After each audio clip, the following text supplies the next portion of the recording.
શુભ યાત્રા સ્વચ્છ યાત્રા અંતર્ગત આણંદ નવા બસ સ્ટેન્ડ ખાતે રવિવારના રોજ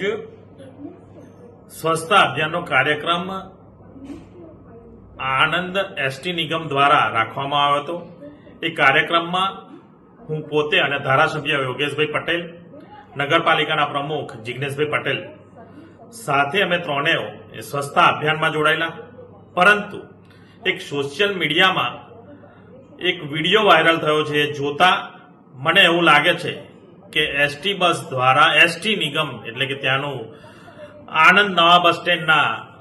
બસ મેનેજરો દ્વારા અથવા કોઈના દ્વારા ત્યાં આગળ અમારા જતા પહેલા ત્યાં કચરો નાખતો વિડીયો સોશિયલ મીડિયામાં ફેલાયો છે અને પછી અમે